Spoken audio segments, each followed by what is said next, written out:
한국형 사드 개발 완료. 방위산업 난리 났다. 이게 무슨 말일까요? 일단 그림을 하나 보여드리겠습니다. 한국형 사드라고 하는 장거리 지대공 유도 무기입니다. 일명 LSAM이라고 합니다. LSAM.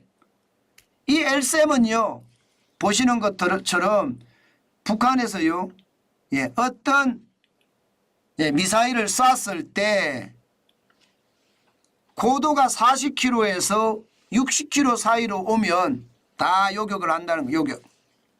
그것도 완전히 성공적으로 요격한다는 겁니다.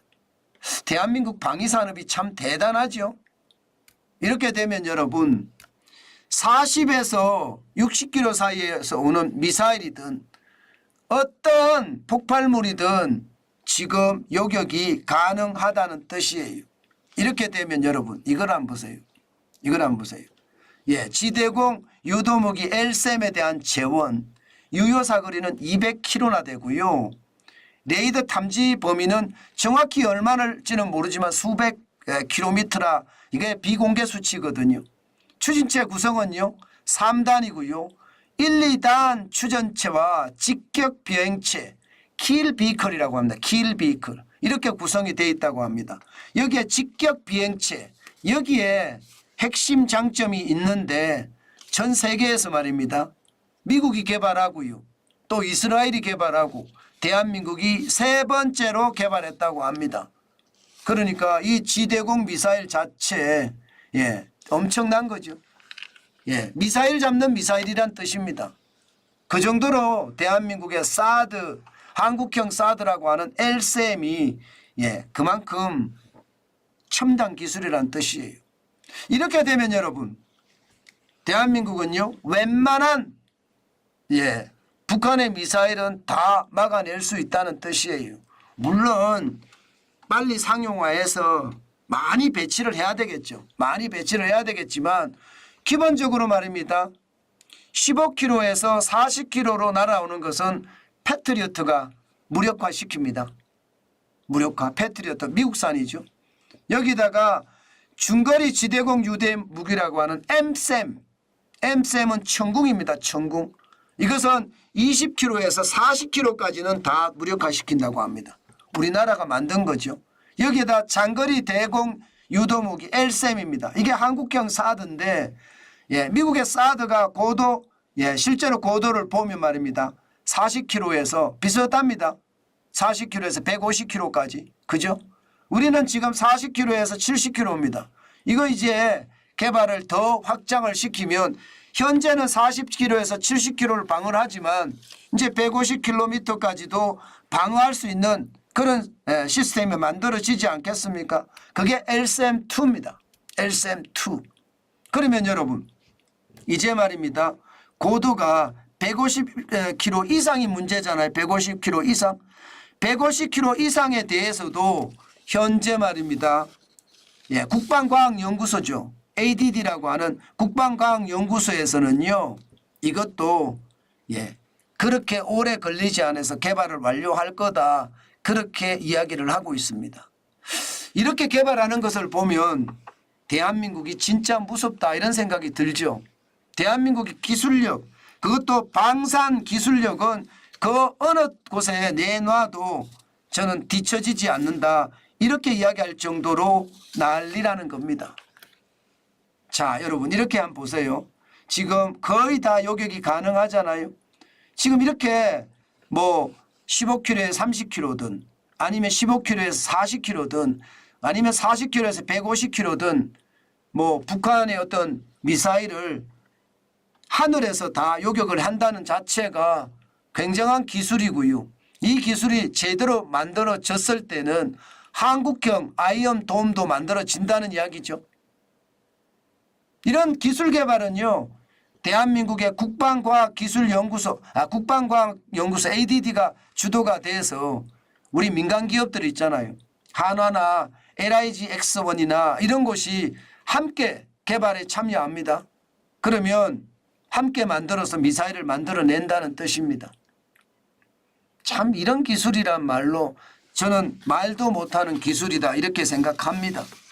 물론 이게 우리가 이번에 개발한 엘셈 말입니다.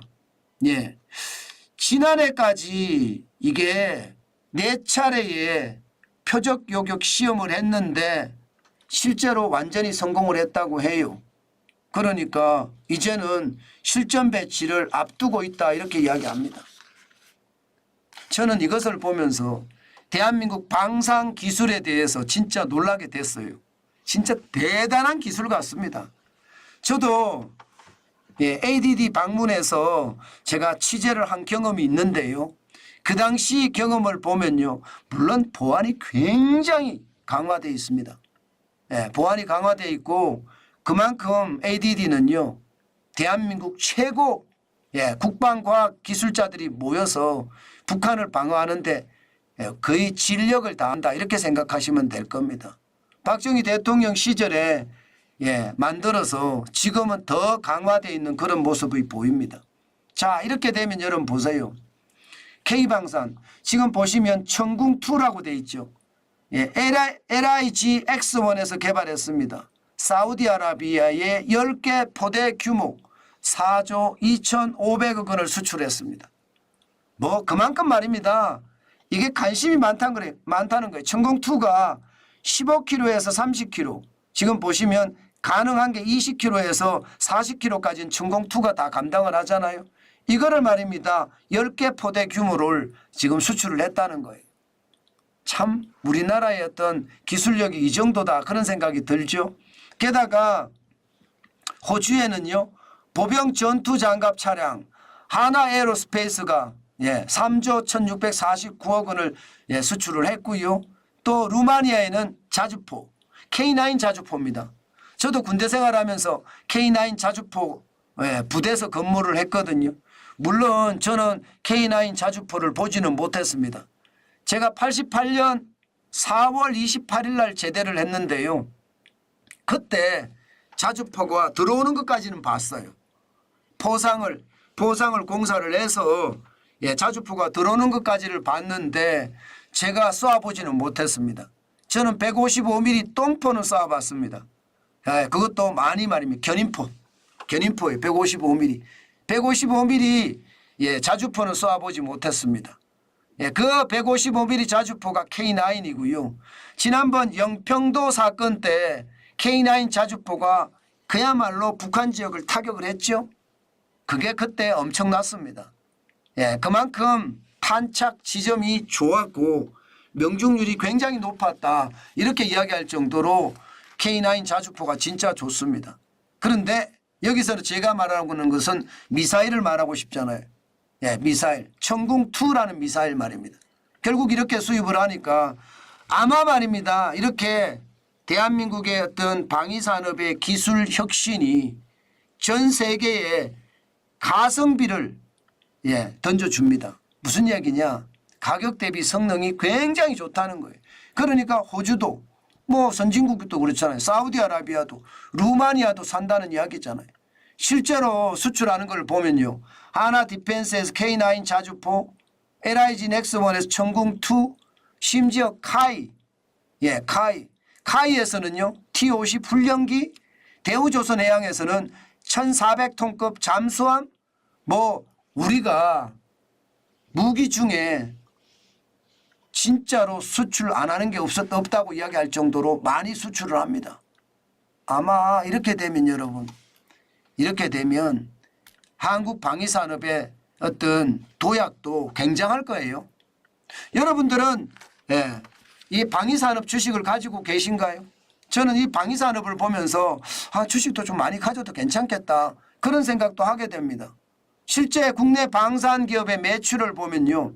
지금 4년 사이에 42.9% 14조 4,521억 원이 20조 6,502억 원까지 올라갔거든요. 42.9%가 늘었습니다. 6조 1,981억 원. 게다가 2022년과 2023년 사이에는 1년 새에 22.7% 3조 8,202억 원. 굉장히 빨리 늘었죠. 지금 느는 거 보면 진짜 장난 아닙니다. 게다가 시장은요 계속 커집니다. 수주 규모 자체가 2023년 현재 117조 7,423억 원입니다. 3년 사이에 87.3% 54조 8,955억 원이나 늘었어요. 방위산업이 진짜 빨리 커지죠. 예. 이게 2020년까지만 하더라도 62조 8,468억 원이었거든요. 그게 2023년에 117조 7,423억 원이 됐으니 시장의 어떤 성장 속도는 장난 아니다 이렇게 생각이 되잖아요. 게다가 시장은요 계속 커져요. 세계 군사비 지출을 보세요. 예, 2014년에 1조 7,500억 달러였거든요. 2022년 지금 예상하는 게 2조 2,400억 달러입니다. 8년 새 28% 늘었습니다. 4,900억 달러. 그만큼 시장은요. 신냉전 질서가 만들어지면서 군사비에 대한 지출이 늘어나고 군사비에 대한 지출이 워낙 많이 늘어나니까 방위산업 난리 났다는 이야기까지 나오는 겁니다. 그러니 시장은요. 지금 주목하고 있는 게 하나 에어로스페이스에 주목하고요. 현대 로템에 주목하고 카이에 주목하고 여기에다가 LIG X1에 주목합니다. 여러분 보시는 것처럼 예, 방산기업의 1위 기업은 미국은 록히드 마틴이죠. 대한민국은 하나 에어로스페이스입니다. 1조 8,483억을 1분기 매출입니다. 물론 전년 대비해서 영업이익률은 좀 떨어졌어요. 83%나 떨어졌습니다. 1분기 374억 원의 어떤 매출을 기록했으니까 매출이 영업이익을 기록했으니까 영업이익이 그렇게 많지는 않습니다. 그러나 매출은 1조 8,483억 원이고요. 현대 로템은요. 40% 늘었습니다. 영업이익이. 7,477억 원의 매출에 466억 원이. 여기다가 카이는요. 7,399억 원의 매출에 영업이익은 149%가 늘었습니다. 149%가 늘었어요. 480억 원. 여기에 LIG 넥스원은요. 7,399억 원 매출액은 똑같고요. 2% 줄었습니다. 669억 원. 전체적으로는요. 여러분 방산의 어떤 분위기가 앞으로 신냉전 질서하고 만들어지면서 굉장히 달라진다는 이야기죠. 제가 하나 에어로스페이스는 여러분들에게 몇 번을 말씀을 드렸습니다. 그런데 참 안타깝기는 안타깝습니다. 하나 에어로스페이스는 제가 그 당시에 투자는 못했습니다. 제가 여러분들에게 계속 말씀을 드렸는데 저는 장기 투자를 해야 되기 때문에 이게 장기 투자로 가치가 맞나? 저는 그렇게까지 생각을 했거든요. 저는 러시아가 우크라이나를 침공하면 이거 오래 못 버틸 줄 알았어요. 우크라이나가. 그 당시 시장에서도 우크라이나가 2달 버티면 많이 버틴다 이야기하죠. 지금 2년째 버티잖아요. 그래서 신냉전 질서가 이렇게까지 가속화되고 이렇게까지 심화될 거라고 생각은 못했습니다. 지금 이대로 되면 신냉전 질서는요. 앞으로도 더 커질 겁니다. 그래서 시장에는요. 그만큼 말입니다. 방위산업에 대한 어떤 투자도 많이 일어나지 않을까 그런 생각도 저는 해봅니다. 그래서 여러분들에게도요. 방산기업들 좀 유심히 보시라. 미국의 록히드 마틴도 마찬가지고요. 독일의 레드백인가요? 레드백도 마찬가지고 지금 하나 에어로스페이스 우리나라입니다. 여기도 한 번씩 보시고 그렇게 보시면 시장에 어떤 분위기가 일어날지 그런 내용을 충분히 저는 알 수 있을 거라고 봅니다. 그래서 여러분들에게 말씀을 드리는 거예요. 투자는요. 내 책임하에 투자를 해야 되지만 정보를 많이 갖고 시장에 접근하는 것 굉장히 중요한 요소라고 봅니다. 저는 여러분들이 많은 정보를 가지고 시장에 접근했으면 좋겠다. 그 말씀도 여러분들에게 진짜 강조하고 싶습니다. 그게 시장을 휘두르는 무기도 되고요. 그만큼 중요한 요소도 된다는 뜻입니다.